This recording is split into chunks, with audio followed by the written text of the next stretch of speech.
अस्सलाम वालेकुम जी, मैं हूं ज़िया बलोच। काफ़ी सारी ख़बरें हैं जो आप तक पहुंचानी है। ख़बरें बड़ी दिलचस्प भी हैं और उससे आपको ये भी अंदाज़ा होता है कि ये जो इस वक्त हुकूमत है या हुक्मरान है या ताकतवर लोग हैं, वो सिर्फ एक शख्स को नीचे दिखाने के लिए कितना नीचे गिर रहे हैं, इसका भी आपको अंदाज़ा होगा। मौलाना फजल रहमान साहब जनाब गज़ा रवाना हो गए हैं, लेकिन रास्ते में वो कतर, पत्तों की नहीं, कतर रुक गए हैं। ये क्या है पत्तों की का मामला और कतर का मामला, ये भी थोड़ा सा बताना है। मियां नवाज शरीफ साहब के एक इशाइया दिया जा रहा है, कुछ इंटरव्यूज़ आ रहे हैं, ये सारी डिटेल्स मैंने आपको बतानी है। और वक्त मिला तो कुछ सहाफ़ियों के झगड़े भी हो रहे हैं और कुछ सहाफ़ियों की शफलिंग हो रही है, उस हवाले से भी बात करेंगे। बात मुख्तसर इंशाअल्लाह चलते हैं ताकि मैक्सिमम चीज़ें कवर हो सके। जनाब सबसे पहले तो जनाब खैबर मानिका के हवाले से दो इंटरव्यू कहते हैं कि तैयार हो चुके हैं। एक फाइनल हो गया है जो मतलब किसी वक्त भी हो सकता है, और दूसरे की तैयारी की जा रही है कि वो हो जाए, लेकिन उसमें मज़ाहमत बहुत ज़्यादा हो रही है। यानी एक मतलब तय कर लिया गया है कि इमरान खान को नीचा दिखाना है और हर सतह पर, चाहे हम खुद नीचे जितना मर्जी नीचे गिर जाएं, मतलब लोग हमें थू थू कहें, उसकी परवाह नहीं है, लेकिन इमरान खान को नीचा दिखाना है। उसके लिए जनाब क्या किया गया है, आपको पता है साहिबजादा हामिद रजा साहब, फैसलाबाद से उनका ताल्लुक है और उनकी ये एक मजहबी घराना है, पीर घराना ये कहलाता है। और मतलब उनकी इल्म तदरीस, उनकी जनाब सरदार मदारिस उनका मदरसा, उनके जो दादा जान थे उन्होंने मौलाना सरदार अहमद साहब थे, उनके फिर वालिद साहब मौलाना फजल करीम साहिबजादा मौलाना फजल करीम साहब थे। तो मुस्लिम लीग नून के साथ रहे वो ज़्यादा अरसा, क्योंकि उस वक्त इमरान खान या थे नहीं, एक ही हमारी जनाब पावर थी, छोटी बुराई जिसे कहा करते थे। तो अब उनके साहिबजादा हामिद रजा साहब, अब जनाब कोशिश की जा रही है कि उनको तोड़ा जाए, हर सूरत तोड़ा जाए। हालांकि वहां सूरत हाल क्या है, फैसलाबाद में राजा रियाज साहब हीरा उनके पास पहुंच चुका है, और वहां पर इसके अलावा जनाब राना सनाउल्लाह साहब भी मौजूद हैं, वो भी फैसलाबाद में मौजूद हैं। लेकिन मामला बन नहीं रहा। अब नजर ऐसे आ रहा है कि राना सनाउल्लाह की सीट निकालना मुश्किल हो रहा है फैसलाबाद से, और राजा रियाज साहब की सीट निकालना मुश्किल हो रहा है। तो जनाब ख्वाहिश उनकी ये है कि किसी न किसी तरीके से साहिबजादा हामिद रजा को तोड़ा जाए। वो नहीं तोड़े तो एक घटिया हरकत पर उतर आए हैं। उनकी जो बहन है उनको जनाब 9 मई के वाक़े में मुलविस कर दिए, हालांकि उनका ना कोई सियासत से ताल्लुक है, ना कभी कोई बार आई है, ना कभी उन्होंने कोई ट्वीट किया है, ना उनकी कोई खबर है, ना उनका कोई तज़किरा है, कुछ भी नहीं है।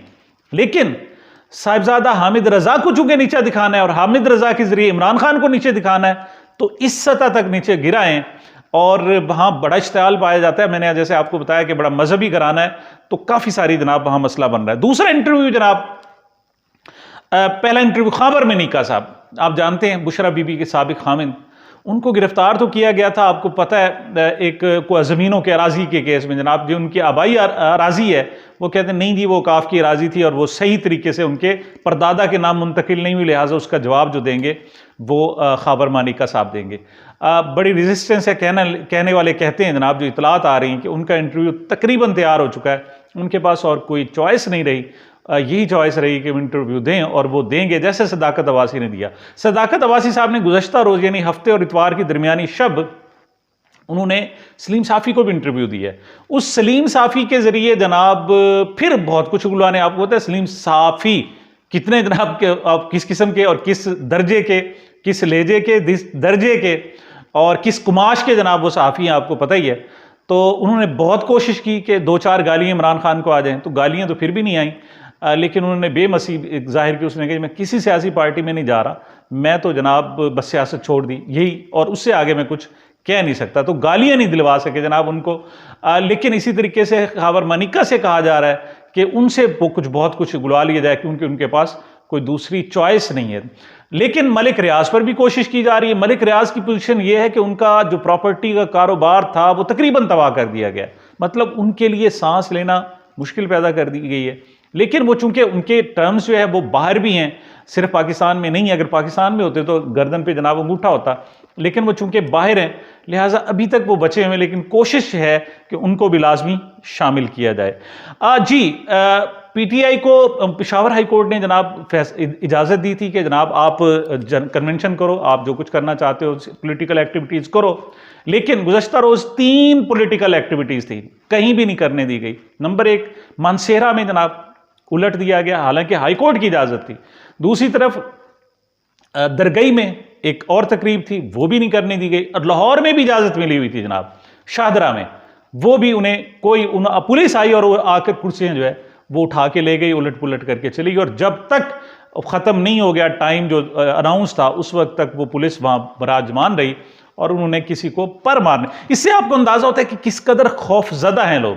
ये यूँ समझ लें इसराइल में जनाब, आपको पता है इसराइल मुसलसल इतना बारूद फेंक चुका है जो एटम बम के 2 एटम बम के बराबर, लेकिन अब भी वो कामयाब नहीं हो रहे। तो अब वो कहते हैं शायद उनके एक वजीर ने कहा है जी कि हम गौर कर रहे हैं कि गजा पर बाकायदा एटम बम फेंक दिया जाए।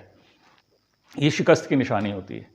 तो इमरान खान साहब को जेल में डाल दिया गया, सब कुछ कर दिया गया, लेकिन फिर शिकस्त की निशानी ये है कि अब आखिरी जो एफर्ट है वो भी की जा रही है और घरों तक पहुंच गए हैं, और साहिबजादा हामिद रजा की सिस्टर को भी इन्वॉल्व कर दिया है। शायद ये मेरा ख्याल में ये आखिरी इनके हरबे हैं, उसके बाद शायद उन्हें मसला वो सूरत हाल ना हो। नवाज शरीफ साहब जनाब, नवाज शरीफ की बात से पहले मौलाना फजल रहमान साहब की एक खबर आई थी जनाब गुज़श्ता रोज़ कि वो गजा जनाब पहुंच गए, चुपके से और तेज़ी से जनाब वो गजा पहुंच गए। अब गजा पहुंचने के लिए बजरिया इसराइल जाना पड़ता है और कोई रास्ता नहीं है। अब मिस्र ने बंद किया हुआ है, मिस्र की जो सरहद है वहाँ पर आगे इसराइल है, वहाँ से इसराइल की इजाज़त से गुजर जा सकता है। तो मतलब उन्होंने दरमियान में थोड़ा सा टाइम के लिए खोला था, उसमें 80 लोगों की फहरिस्त दी गई थी कि इनको सिर्फ बाहर जाने देना है, सिर्फ उनको बाहर जाने दिया गया था, वरना वहाँ से कोई इंट्रेंस आ नहीं रही। इवन जो इमदाद है, सामान है, वो भी 80 ट्रक थे, उनमें से 20 ट्रक जाने दिए गए, बाकी नहीं जाने दिए गए। लेकिन मौलाना फजल रहमान साहब लगता है सुलेमानी टोपी पहन के वो जनाब गजा जा रहे हैं, लेकिन फिर उनकी खबर आई कि कतर जनाब वो गए हैं। और मुझे याद है मजलिस हरारत, ये मैंने पाकिस्तानी कौम को बेवकूफ़ बनाना बड़ा आसान है, कोई मतलब शुरू से ही था। तो एक फ़लस्तीन वार थी उस वक्त भी, और इन्होंने जनाब भर्ती की है कि आओ जनाब भर्ती किए। उस वक्त जनाब ये जो मजलिस हरार होती थी इनका निशान कुदाल होता था, तो वो सुर्ख पोश होते थे, सुर्ख वर्दियाँ पहनते थे, वो कुदाल लेके सुबह रोज़ाना चौकों पर आ जाते 20-20 30-30 आदमी, और जनाब वो आके मार्च करते और जनाब वहाँ परेड करते, और फिर वो कहते जनाब हम जा रहे हैं फ़लस्तीन के लिए। तो एक मरतबा उन्हें कहा गया कि जी वो फ़लस्तीन जा रहे हैं, आएँ जी इकट्ठे हों जी इकट्ठे, सुबह 11 बजे जनाब हमने फ़लस्तीन के लिए रवाना होना है।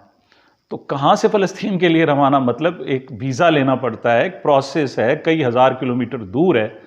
तो एक जनाब अखबार नवीस थे, उन्होंने सुर्खी एक लगाई कि भाई ज़रा पत्तों की के ज़रिए जाना तो आप इसराइल फ़लस्तीन बड़ी जल्दी पहुँच जाओगे।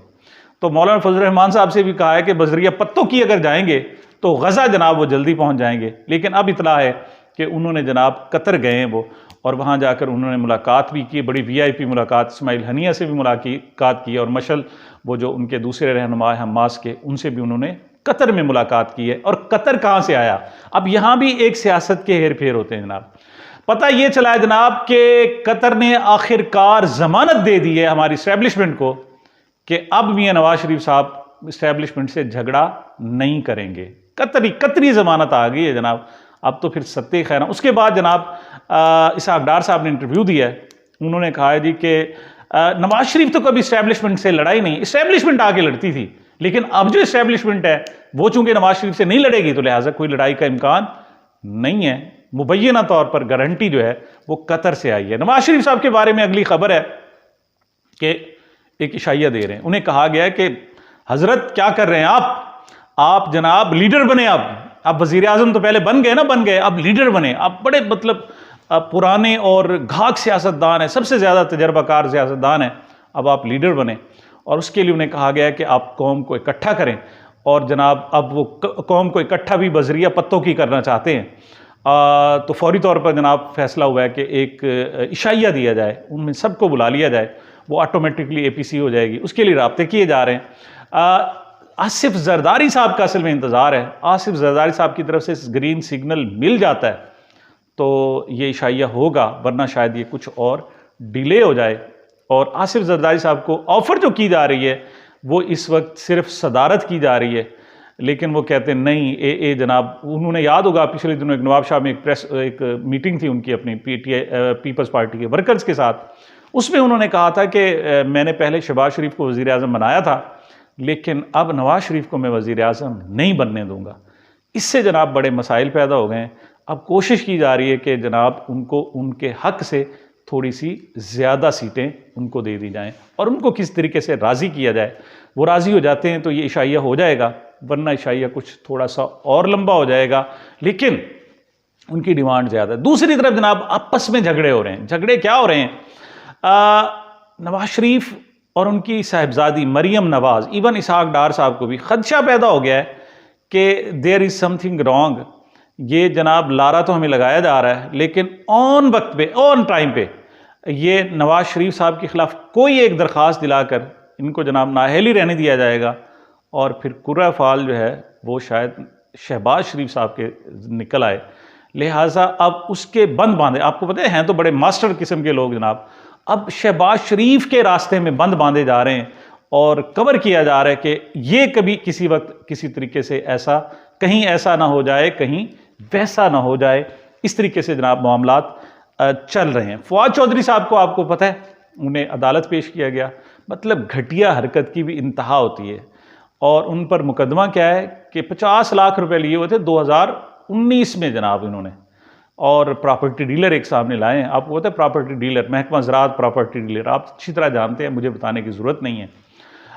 उनके एक प्रॉपर्टी डीलर ने आके कहा जी मुझसे पैसे लिए हुए थे। अब मैंने कहा जी पैसे वापस करो, तो उसने कहा जी मैं मुलाजमत दिलवा दूंगा आपको।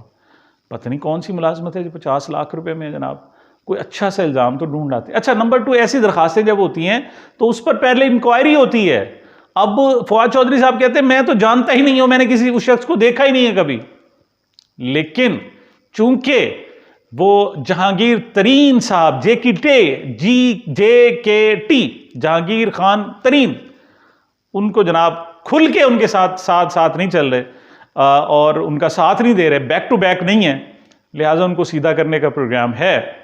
तो हो सकता है कि वो जनाब हिम्मत हार जाएं। लेकिन अब सुना यह है कि वो कहते हैं ये ज़्यादा से ज़्यादा सख्तियाँ जो होंगी वो फरवरी से हुए आगे तो जा नहीं सकती, लिहाजा कोई बात नहीं, हम बैठे हैं, फिर 2-3 महीने जेल काट ही लेते हैं, पी काट लेते हैं, कोई बात नहीं। इस किस्म की भी इतलात आ रही हैं जनाब।